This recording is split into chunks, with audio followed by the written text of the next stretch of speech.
So let us begin with new Primite support. This is personally something that I have high hopes in because I am personally a fan of Primite. I've really been enjoying messing around with different Primite versions, both in TCG and Master Duel.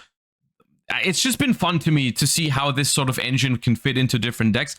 I have a little bit of hope that we can eventually get enough Primite cards so you can actually play like a pure Primite deck. Like, I would find it really fun if you could also... like, Primite Imperial Dragon is a card that I just want to play with. You know, all the Primite hybrid decks, they play like Drill Beam Control with the Primite cards, which is really good, of course.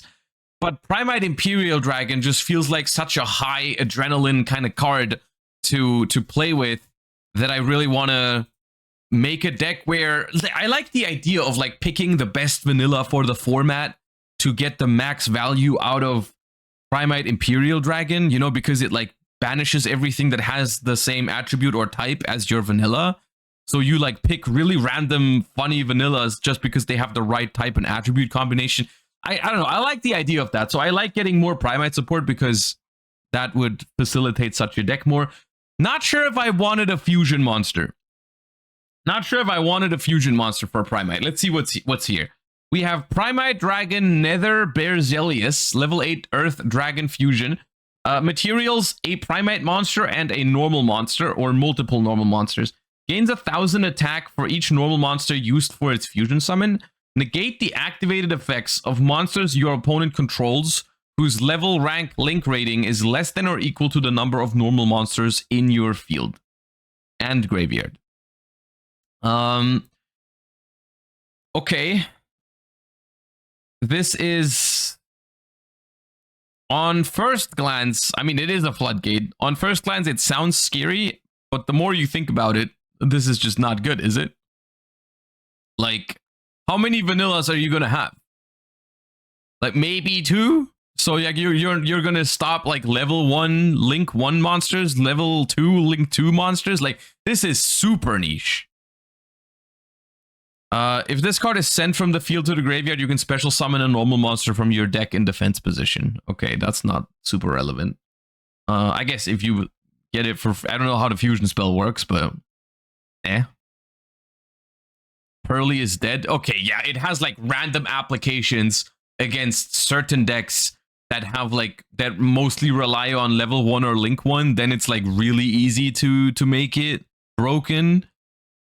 But for the most part, this is just not going to be good enough. Like, if you only have 1 vanilla, almost any deck can make SP to out it, right? Like, you need to have 2 vanillas on field or graveyard, which is already not that simple for most decks. Like, even Blue Eyes does not always have access to both vanillas in rotation, or like one of your vanillas can easily get Bestialed or something like that, and then all of a sudden, like, it just gets SP'd and that's that, right?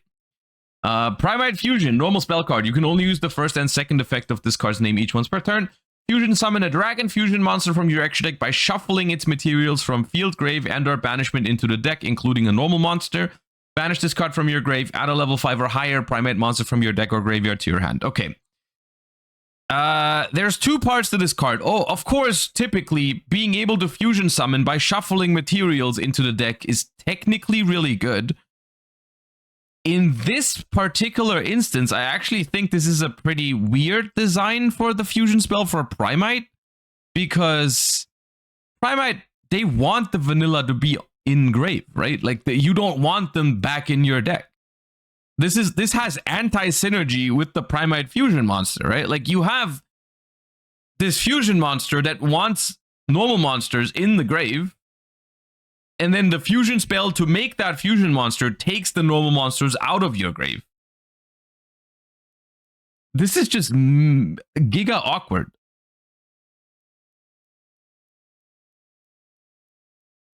And on top of that, you also don't want to shuffle away your Ether Barrel, right? Like, the Ether Barrel also wants to stay in the graveyard. This fusion effect just makes no sense.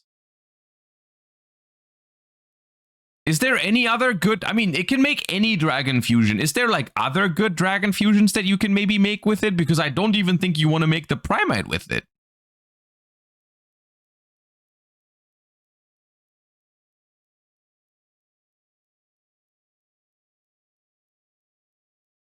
Oh no. First the dragon. Oh, that's in a different tab. I haven't even read that one yet. Okay, sure. We'll read that in a second. I don't know. What I like about this card, the fusion spell, is I like the secondary effect. I like the secondary effect to be able to add, like I said earlier, I would really like to play a deck with Imperial Dragon at some point, because I think that's the real, potentially really cool payoff to play Primite, because it's a really cool interruption on the opponent's turn, the Imperial Dragon. This can add the Imperial Dragon, which is neat. The problem is, how are you going to get this into the graveyard if the first effect is so bad? Like, you don't want to activate this, I think, in Primite, which is very awkward. I don't know. Drill Beam is just a better payoff, though. For the most part, yes. For the most part, I agree with you. There's a few things about this, though. If there is a world where they make enough good Primite cards so that you can play a larger Primite engine, or maybe even a pure Primite deck, that would be a good thing, because that would mean the more Primite cards you play, the higher the chance that like a Drill Beam that you hard draw is also live, right? Because that's one of the big deals with Drill Beam at the moment, is most of the decks only play one, maybe two, because you don't have enough Primite cards to make it live, meaning that most of the time, Drill Beam is only live if you draw Ether Barrel or Lordly Load, which means that you can search it, so you don't have to play multiple copies. If you're playing like a pure Primite deck, where you can afford to just play three Drill Beams because it's always live, that'd be really good. So the more good Primite cards we get, the better that sort of concept becomes, the more powerful Drill Beam gets, and that's like one of the main reasons to play Primite. So good Primite cards would be really welcome for that concept. I just don't think this is it. This is a direction, and this is like, it's just another trend. Like, we've talked about this a billion times now. Why are we giving any deck fusion cards these days? It's always like, oh, this deck is like a few good cards away from being a solid deck, and all of a sudden he's like, here's a fusion. I don't know, man. I don't, and then it's even like, it's anti-synergistic with the deck, and it's a floodgate. It's like none of this is what anyone wants that's like a fan of Primite. Like, no one, like, I don't know. I'm not a huge fan of this design. Paleo Fusion would be fine, dude. If they make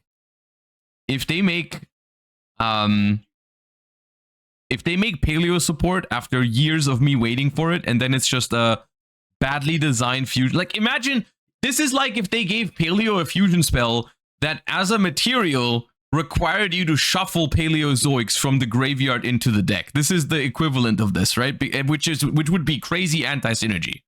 Right? It sounds stupid, but this is what this is, right? And then the payoff isn't even, it's besides it being a floodgate, which I'm not a fan of, it's not even a good one. It's not even a good floodgate. It's not even good. Like, you're like, oh, your level 1 monster is now negated because I probably have one vanilla in rotation. I don't know. Yeah, okay. Moving on. Kind of disappointed in this package here. I was hoping for more when I saw Primite support, honestly. Okay, let's do this one first, because I think it's related to this. First of the Dragonlords is a level 11 Dark Dragon fusion that requires 3 normal monsters. Must be fusion summoned. You can only use the third effect once per turn. You can only control one first of the Dragonlords. Cannot be destroyed by battle and is unaffected by other monsters' effects. Once while face up on the field, when a spell trap or effect is activated, quick effect, you can destroy all spell traps on the field. Okay. So this is basically Chaos Angel, right? Is how I interpret this. It's can't be destroyed by battle and unaffected by monsters, which is Light and Dark Chaos Angel, right? Like, basically.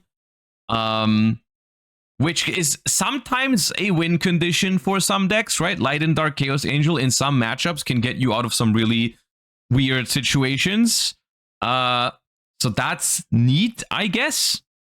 Oh, Trish, thank you for the raid. Hope you had a good stream. You are once again streaming at Demon Hours, but welcome everybody. Appreciate that. This, to me, feels like a card that can be a solid win condition in niche scenarios. I wouldn't want to build a deck around it. The other thing is, who wants to put 3 normal monsters in their deck? Like, to me, this is weird. once again, because I feel like it's meant to be Primite support, right? Because if you're thinking normal monsters right now in Yu-Gi-Oh, it's all related to Primite. Like every deck that wants to play normal monsters is trying to find ways to play play Primite. Primite can't even be the reason to play normal monsters right now. Like that is one of the best payoffs. Like the grind game and the impact of Drill Beam is like the reason to put vanillas in your deck. But you're not going to have 3 of them in your deck. Try to get all 3 in rotation and then fuse into a Chaos Angel. Like it's so much easier to make a light and dark Chaos Angel than it is to make this. I don't know. It's not a terrible card, but I don't see it really happening. Okay. Next up, we have new regenesis support, which once again is very promising because I do think we're going to talk about it later today when we talk about Alliance Insight. But I think regenesis is a deck and an archetype / engine with some serious potential. So if we get more good cards for it, who knows what's going to happen. We have regenesis Pentatech. I don't know. Normal spell card. You can only use the first and second effect of this card's name each once per turn. If you control a monster with 2500 original attack or defense, target a card your opponent controls, or you can target 2 if you control Regenesis Lord, banish the target or those targets. If this card's in your grave, except the turn it was sent there, you can banish it, special summon a monster with 25 attack or defense from your hand. Okay, this card sucks. Way too slow. Normal spell card makes it terrible. If it was a quick play, we could talk about it. But like a card that requires you to have a monster on the field in order to be a normal spell to banish 1 or best case 2 cards is ass. Regenesis Commandments, normal trap card. You can only activate 1 card with this card's name once per turn. Apply these effects to all cards your opponent controls in the same column as your Regenesis monsters. Face up, negate their effects. Face down, monsters cannot change their battle position. Face down spell traps cannot be activated until the end of the next turn. Okay, this is also nowhere... This is nowhere good enough, I think, for a card that, like... A trap card. Maybe if it was a quick play spell, once again.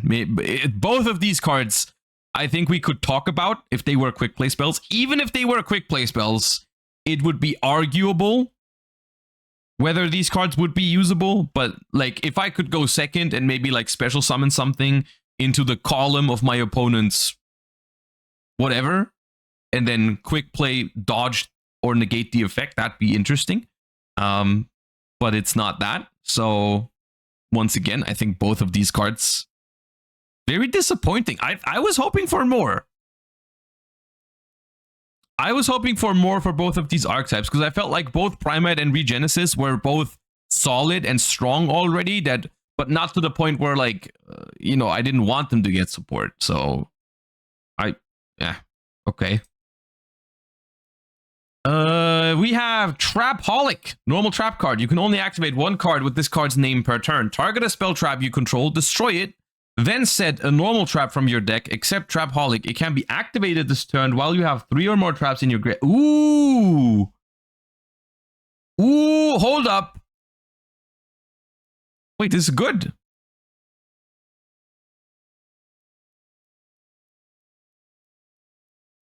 This card is very good.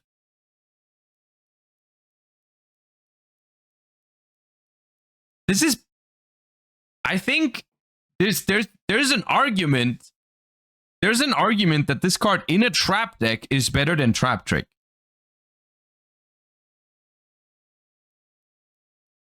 Because it doesn't lock you for the rest of the turn. Like you have to play a trap deck for it. You have to play a trap deck for it, but I think there is an argument for this card to be better than Trap Trick sometimes. Because you can target face-up spell traps with it, so you can activate 1 trap, and then you pop it with Trapholic to get another trap. It also lets you get rollback into the graveyard if you draw it, without having to draw a dedicated discard trap. So this is basically, as long as you're playing a trap deck, this is any trap in your deck. which is similar to Trap Trick, but you don't have to lock yourself for the rest of the turn. You need 3 or more in grave. Yeah, but that's not a real restriction on this card, right? If you're playing a trap deck, this counts as 1 trap in the graveyard. The trap you pop with it counts as 1 trap in the graveyard. So that's 2 already. So all you need is 1 other trap that you've activated beforehand. Like, this is basically...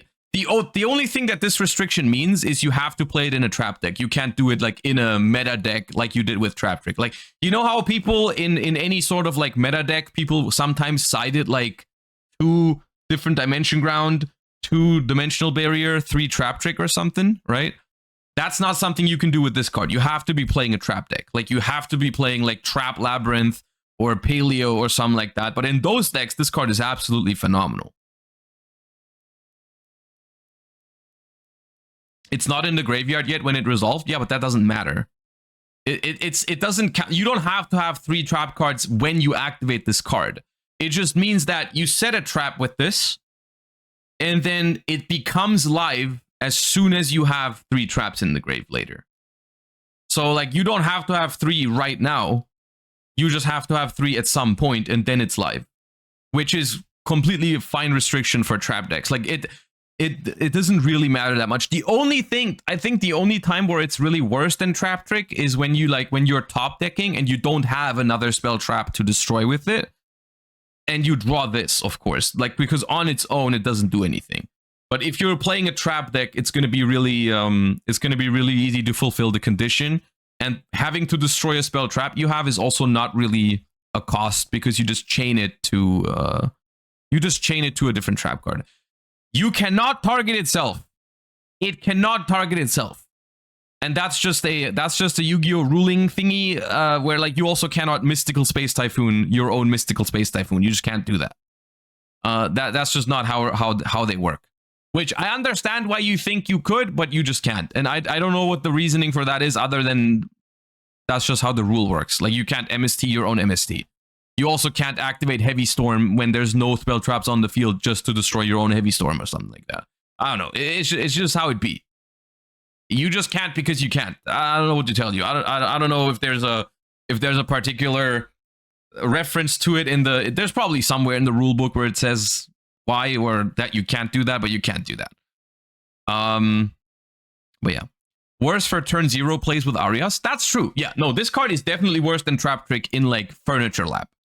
But this is also not, I think, where I would put this card in terms... maybe you still play it in that deck. Maybe you play Trap Trick and this. But yes, it is terrible with like Arias and stuff. So it doesn't go into like those hybrid decks that's not full trap. Like this goes into full trap decks. Like this also makes those kind of decks a lot more like potent, because think about it this way. Sometimes when you're playing Trap Lab and you're going second, your only win con, really, if your opponent makes a broken board, is to resolve something like Simultaneous Equation Cannon, right?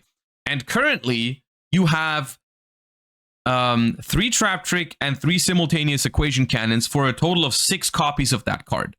And if you don't have those going second, you might be in trouble, right? And this just gives you 3 more copies of whatever trap you want, including Simultaneous Equation Cannon. So like you can now play basically 9 copies of that card. Basically, this is what Trap Track should have been, right? Because Trap Track, the reason why no one plays Trap Track is because destroying a monster is just not a realistic cost or ability in a trap deck. Like it doesn't make sense. Right? And like Trap Track is technically good because it sets any trap from your deck, but like the cost is not something that trap decks can consistently fulfill.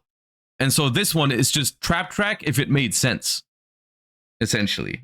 I think this is good. I think this is a good card. I like this a lot. I think for trap decks, this is better than Trap Trick, unironically. I really think so. I think because the most annoying thing also with Trap Trick is the fact that sometimes, like in the example earlier where your opponent makes a broken board and you need Simultaneous Equation Cannon to deal with it, or the Ruma Karma Cannon, for example, right? But you draw Trap Trick, and you're like, okay, I kind of need to start with this, right? I need this needs to be one of my first things that I activate. Like maybe not the very first, but like the second one. I don't know. Like I need to get this out here. This karma cannon or the simultaneous equation cannon. If you have to trap trick for it, you're locked for the rest of the turn. So yeah, you karma cannon their board, but they can just freely play after. So I think this is very good. I like this. And this restriction is important because otherwise I think it would be way too broken. Like if this wasn't here, I think it would just be straight up insane. So I think this is a healthy and good restriction. That still makes it good.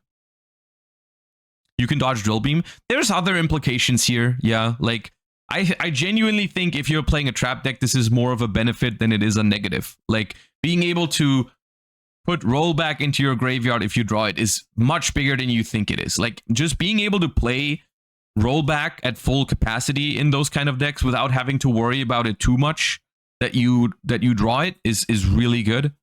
As well as dodging drill beam, dodging Desiree, all those kind of things it's really nice. I like it.